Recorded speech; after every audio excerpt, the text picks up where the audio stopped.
하여서 우리 로마서 말씀을 보도록 하겠습니다. 제가 지난주 말고 지지난주 로마서 보면서 로마서 전체 구조를 얘기했습니다. 로마서 16장까지 있는데 로마서는 전반부 후반부가 명확하게 나누어집니다. 전반부 1장에서 11장 그 신앙의 교리 원리들이죠. 그리고 12장부터는 이 교리에 기초하여서 우리가 어떻게 살까, 우리가 어떻게 행할까에 관한 내용들입니다. 그 첫 서두가 12장 1절 2절인데 1절 2절은 성도의 행함의 행동 강령이라고 볼 수 있습니다. 이제 그래서 우리가 1절 2절 행동 강령을 보았고요. 물론 이 행동 강령 안에 이미 충분히 사도 바울이 권면하는 신앙의 내용들이 있습니다. 이제 오늘 또 그 행동 강령에 이어서 계속해서 사도 바울이 권면하는 하나님의 말씀을 보도록 하겠습니다. 3절 이렇게 되어 있습니다. 3절 앞부분을 제가 한번 읽어드리겠습니다.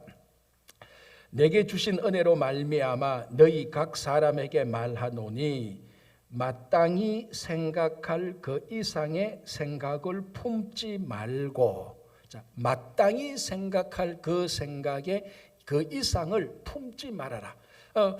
말이 이렇게 빙빙 도는 것 같지만은 실제 내용은 간단합니다. 우리가 마땅히 해야 될, 마땅히 피조물이 사람이 그리고 각 지위와 각 위치에 있는 사람이 해야 될 그 선, 마땅히 요까지 해야 되는데 그걸 넘어서는 안 된다는 말입니다. 그렇게 어려운 말은 아닌데, 이런 사람이, 다시 말하면 피조물이 마땅히 생각해야 될 그 생각의 이상을 품었던 일이, 그래서 큰 잘못이 일어났던 일이 언제 어디서 일어나는가 하면 그게 바로 태초에 하나님이 천지를 창조하셨던 에덴 동산에서 바로 이런 일이 일어났습니다. 자, 무슨 말인가 하면은 그 에덴 동산에서 아담과 하와의 삶을 여러분 한번 생각해 보십시오. 깊이 생각해 보면요, 그 삶은 진짜 영생불사의 삶입니다. 우리 잘 아시다시피 중국 진시황이 발했던 그 삶이 아담과 하와가 죄를 짓기 전 바로 그 이전의 삶이 영생불사였습니다. 부족한 게 하나도 없습니다. 의식주 하나도 부족하지 않습니다. 그리고 죄가 없었기 때문에 영원히 살게 되는 겁니다. 하나도 부족한 게 없습니다. 자, 이렇게 살면은 사람들은, 피조물은 자기가 신인 줄 압니다. 자기가 창조주를 압니다. 그렇지 않습니까? 만약에 여러분들에게 하나도 부족한 것이 없고 모든 것을 다 할 수 있고 영원히 산다.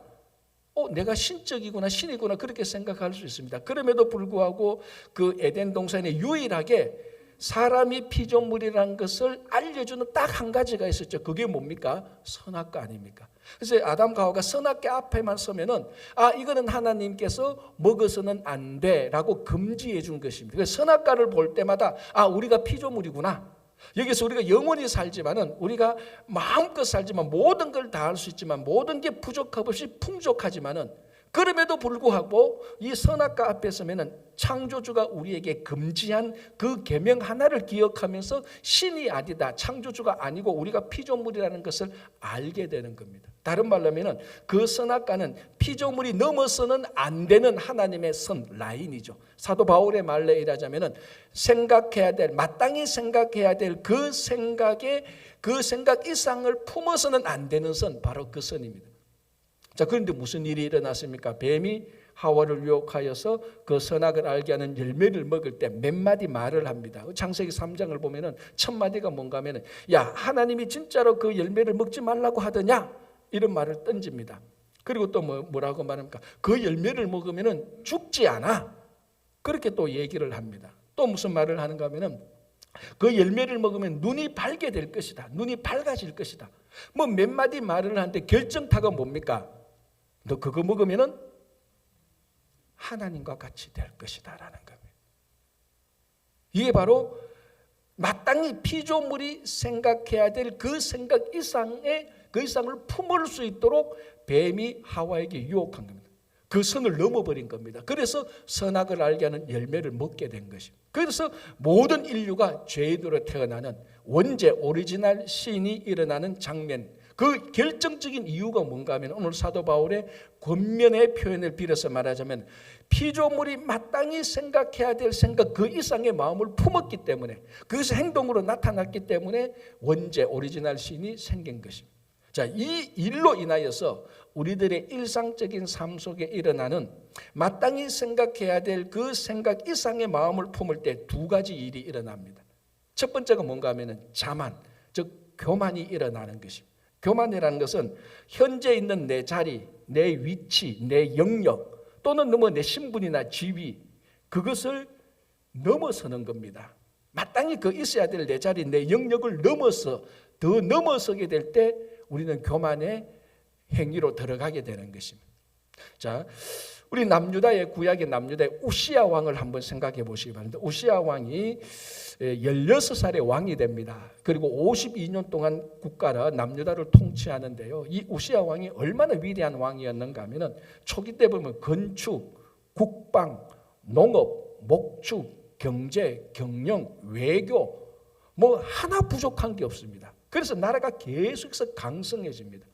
아마 이 우시야 왕이 계속 그대로 나갔다면은 남유다에서 가장 위대한 두 왕 히스기야나 요시야 왕보다도 더 위대했을 수도 있었고 아마 다윗의 버금가는 왕이 될 수도 있었습니다. 그만큼 이 우시야 왕은 강성했습니다. 자, 그런데 어떻게 됩니까? 이 나라가 강성함에 우리 역대하를 보면은 마음이 교만해지는 겁니다. 자, 마음이 교만해진다는 그 증거가 무엇인가 하면은 이 우시야 왕이 다른 것은 다 통치하고 다른 것은 다 자기 지배권을 미치는데 딱 한 군데 왕의 지배권이 미치지 않은 한 영역이 있습니다. 그 영역이 뭐였습니까?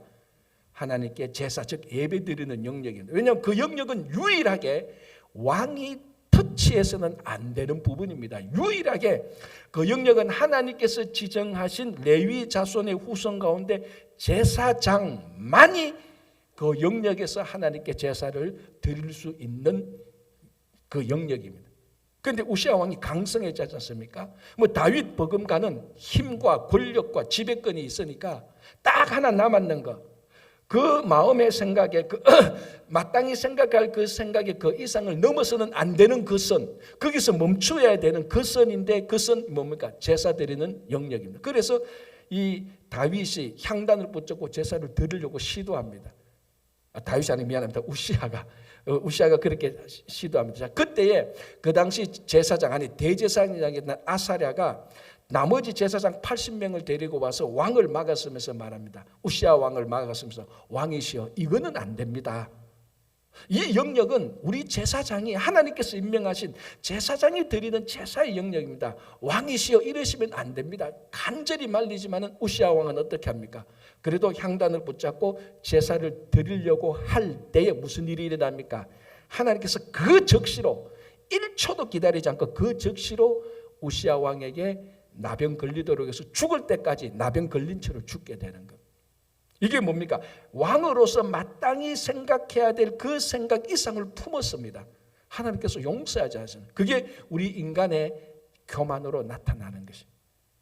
마땅히 생각할 그 이상의 생각을 품게 될 때 모든 인간에게 나타나는 게 첫 번째가 교만이고요. 두 번째가 뭔가 하면은 탐욕입니다. 탐욕은 뭡니까? 하나님께서 내게 주신 것 그리고 지금 내가 가지고 있는 것 이것에 만족하지 않고 이것을 넘어서서 다른 사람의 것을 탐하는 것입니다. 그게 탐욕 아닙니까? 자, 우리가 한 달 전에 우리 아합 왕 이야기를 하면서 나봇의 포도원 이야기를 들었습니다. 우리 너무 잘 알지 않습니까? 간단하게 말하면 이렇게 됩니다. 아합이 북이스라엘의 왕이었는데요. 사실 이 아합이 하나님께 심판받는 왕이지만 세상적으로 보면은 아합이 나라를 잘 다스리는 왕입니다. 세상적으로 보면은. 그래서 아합 왕 때 나라가 북이스라엘 굉장히 부국강병이었습니다. 그러니까 나라가 힘이 좋아졌고 그래서 매번 여름이 되면은 별궁에 가서 휴가를 즐겼습니다. 그 별궁이 있는 땅이 이스라엘 평야 쪽인데 굉장히 풍요로운 땅이고 그 별궁은 다 상하궁으로 되어 있었습니다. 그러니까 나라가 부국강병이고 그 기름진 평야에 별궁 상하궁으로 지어진 거기에서 여름 휴가를 즐기는 아합 왕에게 무엇이 부족하겠습니까? 그러니까 자기가 가지고 있는 그것만 해도 충분히 부족한 것이 없는데 바로 그 성 옆에 있는 나봇의 조그만 포도원 하나를 탐했습니다. 마땅히 생각해야 될 그 생각 이상의 마음을 품은 것이죠. 그게 바로 탐욕이었습니다. 그래서 그 탐욕이 잉태되어서 죄가 되고 악행이 되어서 결국 그 일로 인하여서 또 하나님으로부터 아합과 그 아내 이세벨이 심판을 받게 되는 것 아닙니까? 그러니까 우리가 마땅히 품어야 될, 마땅히 생각해야 될 그 이상의 품는 순간에 그게 교만으로 나타나든지 아니면 탐욕으로 나타나든지 아니면 두 가지 다 우리에게 나타나는 겁니다. 자, 우리가 보통 영적 전쟁 또는 뭐 영적 투쟁 이런 말을 많이 씁니다.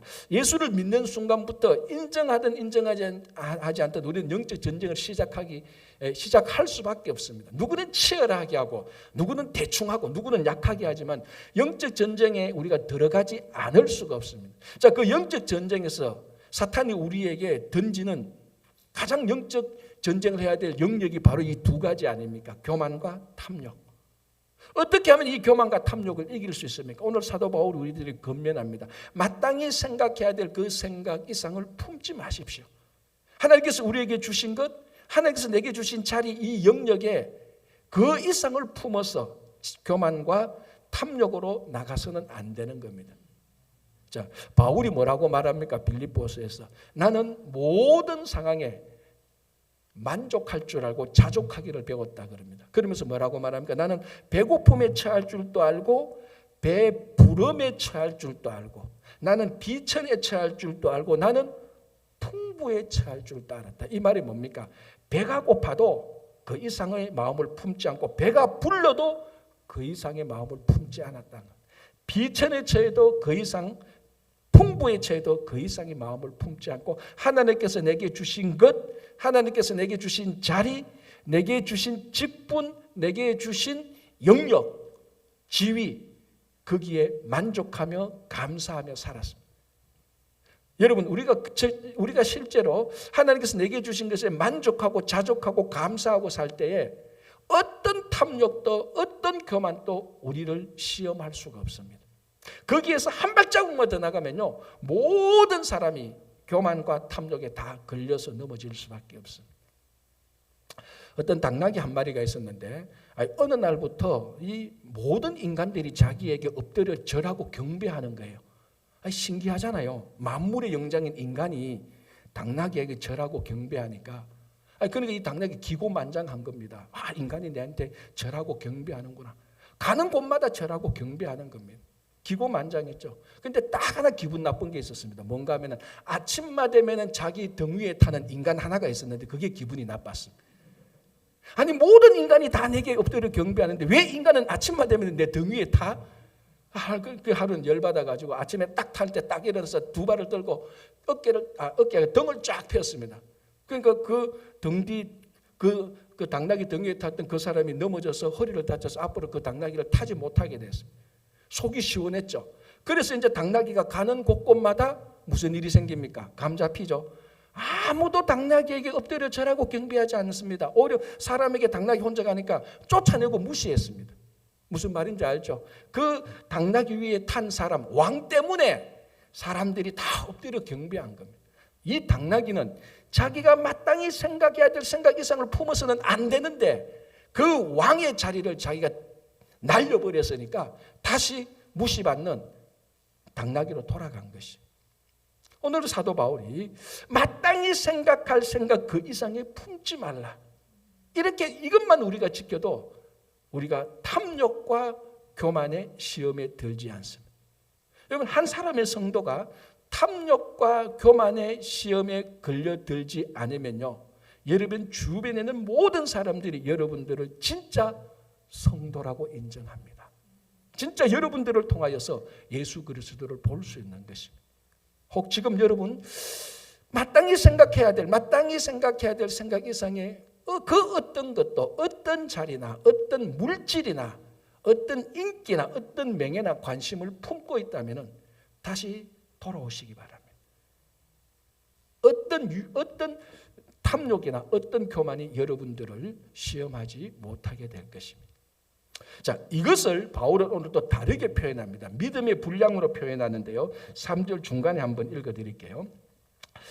오직 하나님께서 각 사람에게 나누어 주신 믿음의 분량대로 지혜롭게 생각하라. 간단하게 말하면 믿음의 분량대로 살아라는 것인데요. 자, 이게 뭐 우리가 좀 알 것 같은데 가만히 생각하면요, 이게 참 굉장히 복잡한 말들입니다. 첫 번째 분량이라는 말, 그리고 믿음이라는 말, 그리고 중간에 되는 의, 조사.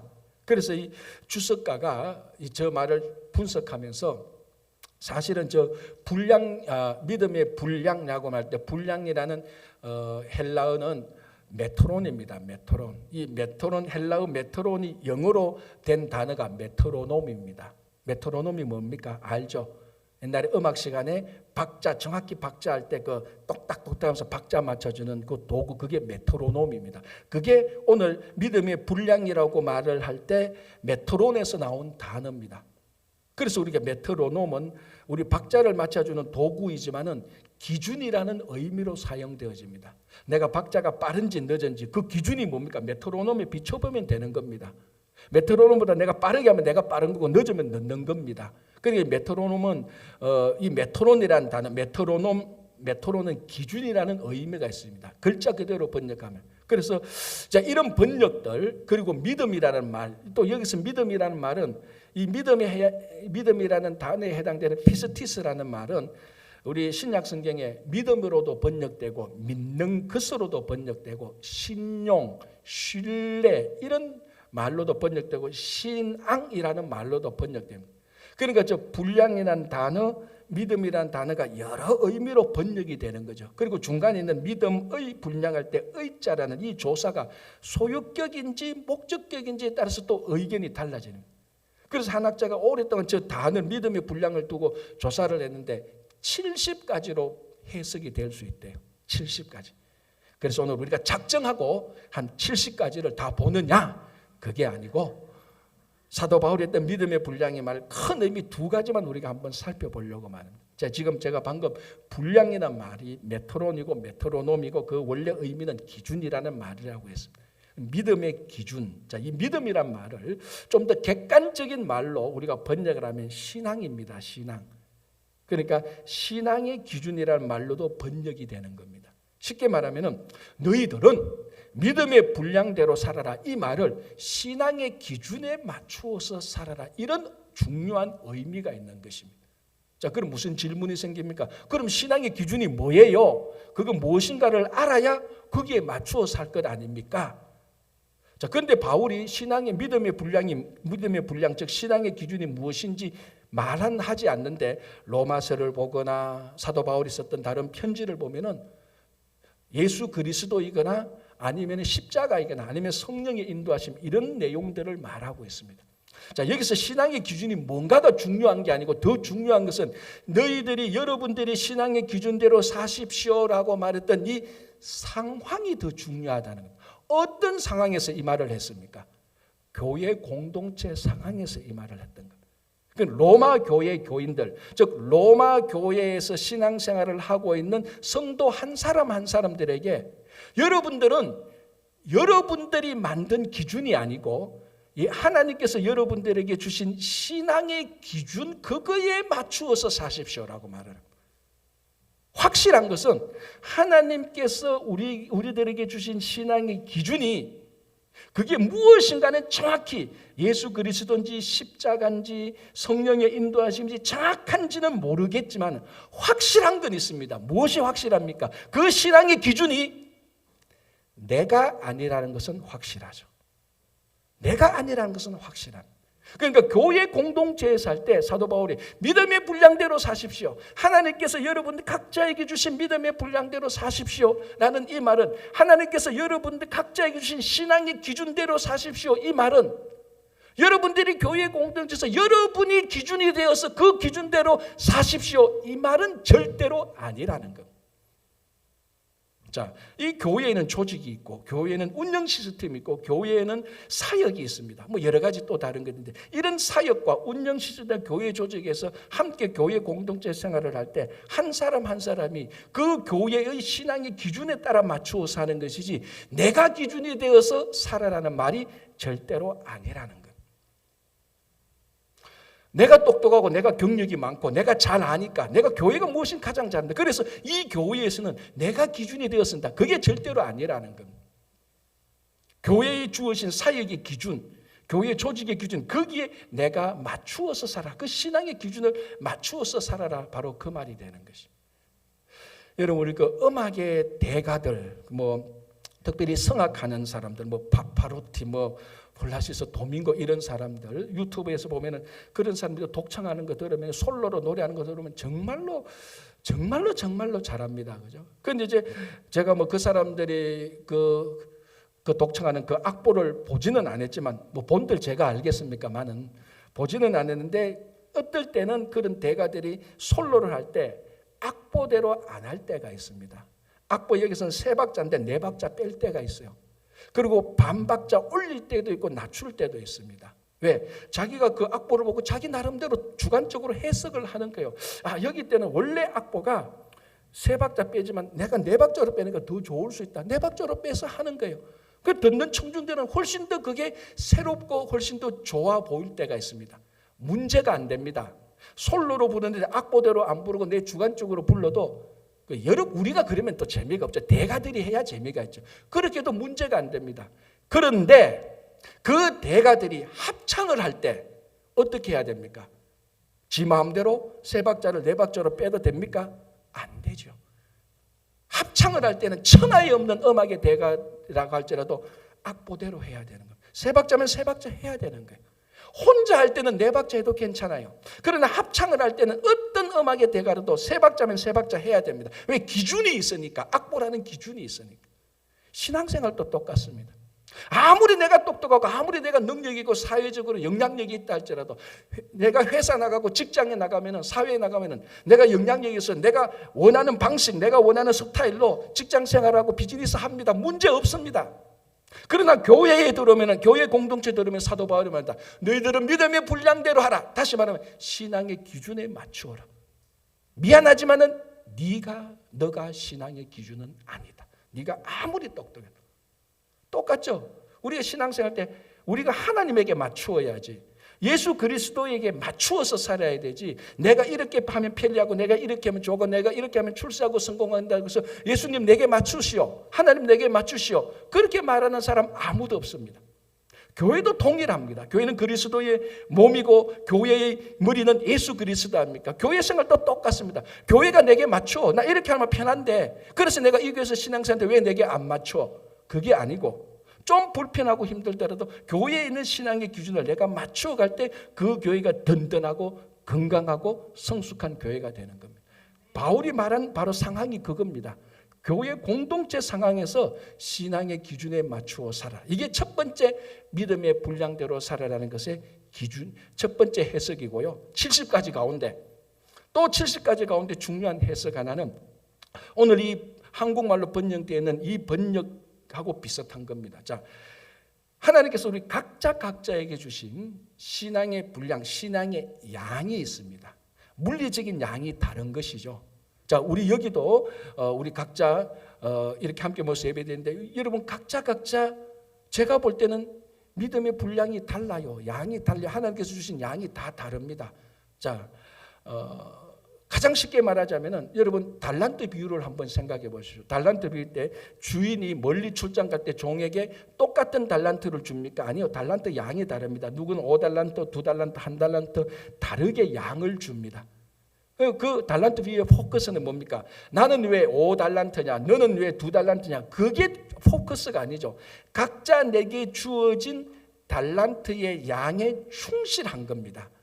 누구의 달란트가 많으냐, 누구의 믿음이 양이 많으냐 적으냐는 두 번째입니다. 첫 번째는 중요한 것은 내게 주어진 그 양에 맞추어서 수고하고 충성하는 겁니다.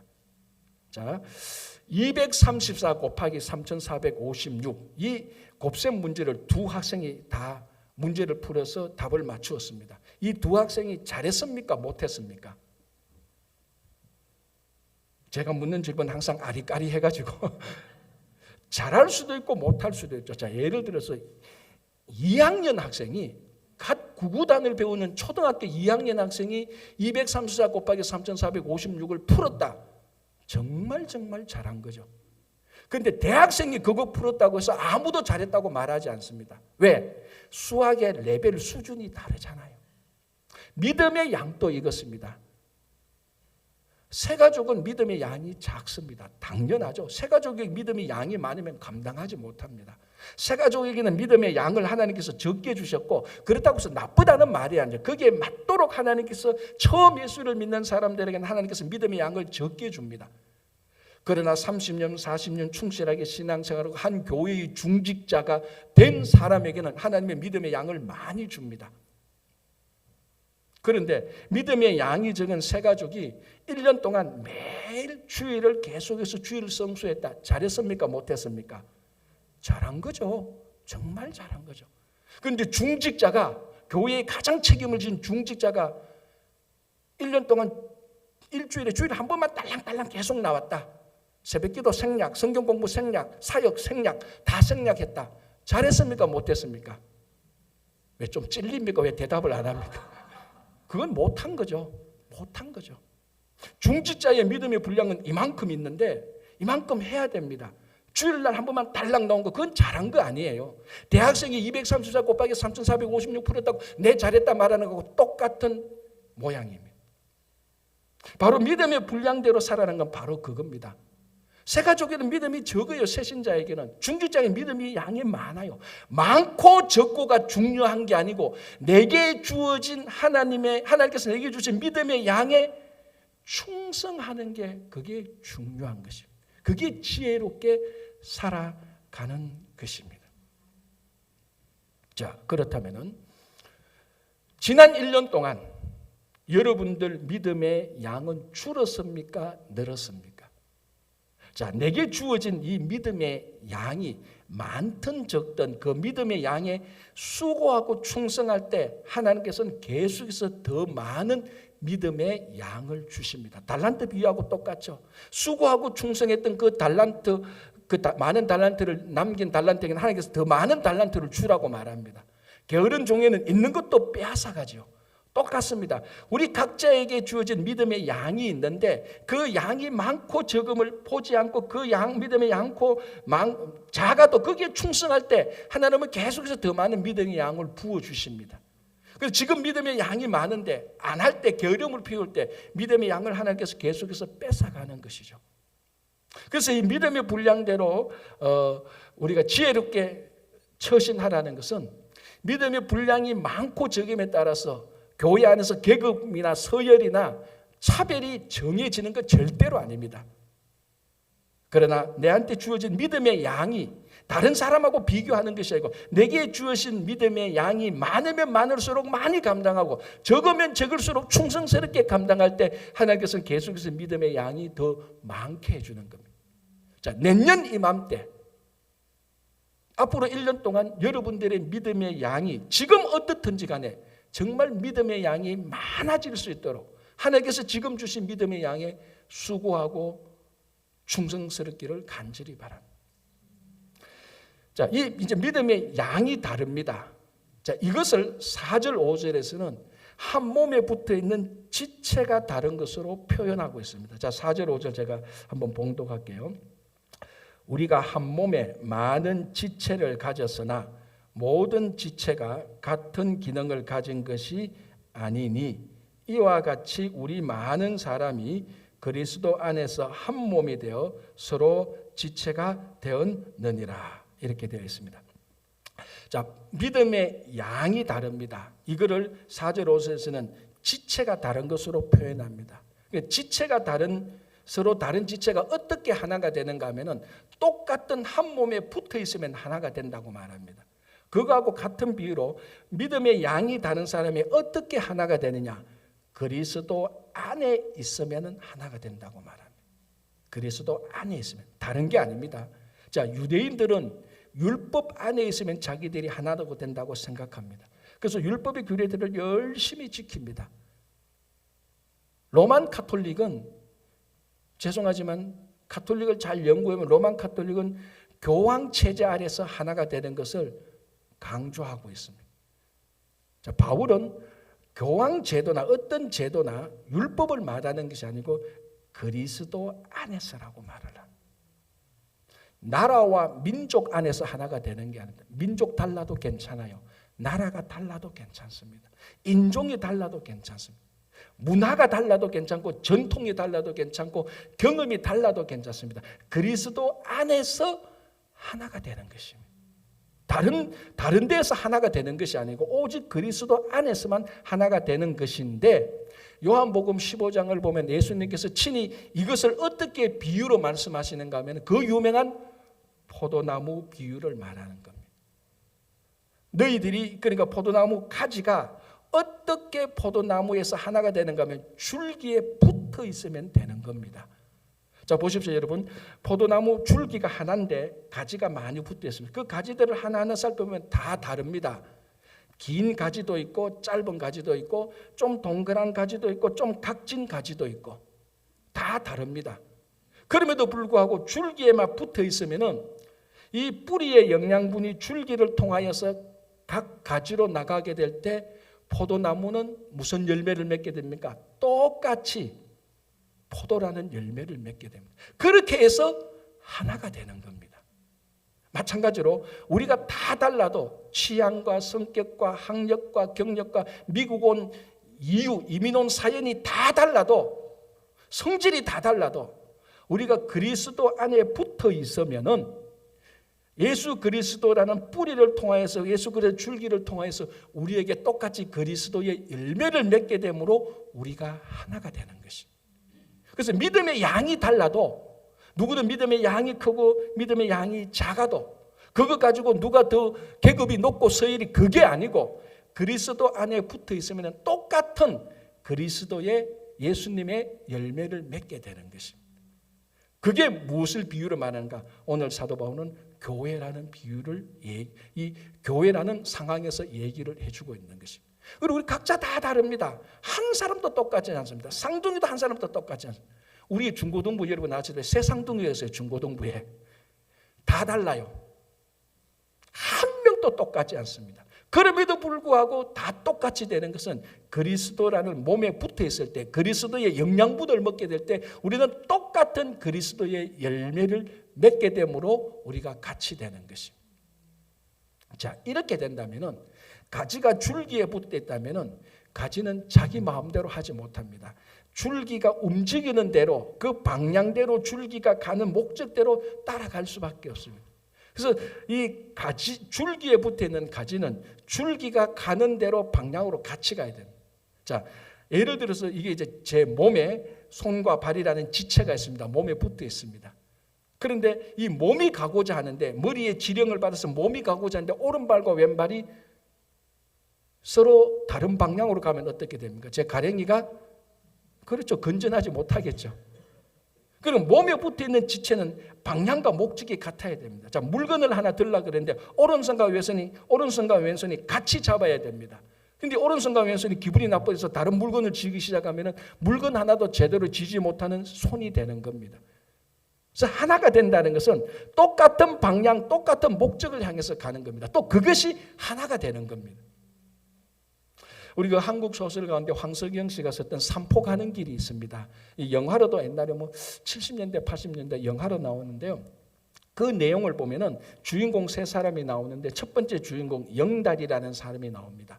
이 떠돌이 노동꾼이에요. 여기 가서 좀 일 약간 하고 하루 벌어서 하루 먹고 살고, 또 저기 공사장에 있으면 그 가서도 먹고 살고. 여러분, 이런 떠돌이 노동자의 품성, 성격 알잖아요. 자기 하고 싶은 대로 하는 것 아닙니까? 한 곳에 정착해서 꾸준히 일 못하고 가정도 꾸리지 못하는 아주 정말 자기 마음대로 사는 사람, 영다리가 있고요. 감옥에서 갓 출소했던 정씨라는 사람이 있습니다. 이제 감옥에서 어떤 기술을 배워가지고 자기 고향에 가서 이제 정착해서 살려고 이제 나온 정씨가 있는데, 이 정씨의 고향이 삼포입니다. 그래서 정씨가 감옥에서 나와서 이제 고향 가서 정착해서 살려고 삼포로 가는 가운데 영다리를 만나죠. 그러면 이렇게 하는 가운데 이 영다리도, 야, 그러면 나도 삼포 가서 나도 공사에서 그 공사장에 일하면서 살겠다 하면서 두 사람이 삼포로 갑니다. 가다가 한 여자를 만납니다. 백화라는 술집 작부를 만나게 됩니다. 이 술집 작부가 그전에 했던 술집에서 빚을 너무 많이 져서 몰래 도망쳐 나온 거예요. 사실 포주한테 잡혀가지고 실컷 고생 많이 하고 돈은 하나도 벌지 못하고 빚만 졌는데 몰래 야간 도주해서 현상 수배가 붙었던 여자입니다. 백화. 본명은 뭔 줄 압니까? 이점래. 그 소설 보면 마지막에 보면 자기 본명을 말해요. 전형적인 한국의 어르신들 이름 아닙니까? 그죠? 그래서 백화, 술집 작부 백화, 떠돌이 노동자 영다리, 감옥에서 막 출세했던 정시, 어느 하나 온순한 사람이 없습니다. 다 자기 마음대로 사는 인생 아닙니까? 또 상처투성이 아닙니까? 이 세 사람이 사실은 우리말로 하면 한 테이블에 앉아서 한 끼 식사도 같이 못 먹는 사이예요. 다 자기 성질이 있어가지고 견디지를 못합니다. 그런데 이제 이 영다리하고 정씨가 산포 가는 길에 하여튼 여러 가지 이 도망 나온 백화도 이 백화는 아가씨도 같이 의기투합해서 세 명이 산포로 갑니다. 가면서 찢고 뽑고 싸우고 생야단을 다쳐요. 눈에 빤히 보이지 않습니까? 그런데 묘한 거는요, 그렇게 찢고 뽑고 싸우면서 서로 융화되지 못할 것 같던 이 독특한 캐릭터의 세 명의 인물이 그 소설을 보면 어느 정도 계속해서 융화되면서 감정적으로 하나 되는 그런 장면들이 나옵니다. 어떻게 해서 그렇게 될 수 있을까요? 그게 바로 제목입니다. 산포 가는 길이 똑같으니까. 가는 길이 똑같으니까. 찢고 뽑고 싸워도 또 가는 길이 똑같은 그 길로 또 오는 겁니다. 가는 방향과 목적이 같으니까 도저히 어울릴 것 같지 않은 사람들이 하나가 되기 시작하는 겁니다. 그게 한 몸에 붙어 있는 지체가 다 달라도 하나님 나라를 향해서 가는 방향과 목적이 같으면요, 하나가 되기 시작하는 겁니다. 그 몸뚱아리가 예수 그리스도고 예수 그리스도의 몸이 바로 교회입니다. 그래서 교회에 와서 교회의 목적과 교회의 사역에 우리가 각자의 믿음의 분량을 가지고 거기에 서로 합심하여서 나아가게 될 때에, 하나님 나라를 향해서 나아갈 때, 사역을 향해서 나아갈 때에 우리는 다 달라도 하나가 되는 겁니다. 유니폼 하나가 되어서 똑같은 얼굴, 똑같은 성격, 똑같은 취향, 똑같은 관심이 되어서 하나가 되는 게 아니고 다 다르지만은 하나가 되는 겁니다. 그게 예수 그리스도의 몸에 붙어 있는 지체가 될 때, 우리 성도 한 사람 한 사람이 예수 그리스도의 몸인 교회에 붙어서 그 사역을 향해서 나가고 목적을 향해서 나가게 될 때, 우리가 다 다르지만은 옛날과 지금과고 옛날처럼 지금처럼 그 사람의 옛날처럼 다 다르지만은 하나가 되기 시작하는 것입니다. 그래서 사도 바울은 믿음의 분량이 다 달라도 그리스도 안에서 한 몸이 된다고 말합니다. 우리가 이 친구 교회, 아니 더 정확히 말하면 그리스도의 몸에 붙어 있는 다른 지체지만은 하나님 나라를 향해서 그 방향으로 나아갈 때 계속해서 하나 되는 우리 모두가 되기를 간절히 바랍니다. 기도하겠습니다. 하나님 아버지 감사합니다. 말도 다르고 성격도 다르고 취향도 다르고 경험도 다르고 미국에 이민 온 사연도 다 다르지만 다른 지체들이 그리스도 예수 안에 예수의 몸에 붙어서 믿음의 분량도 다르지만 그리스도 안에서 하나 되게 하여 주시옵소서. 예수님의 이름으로 기도합니다. 아멘.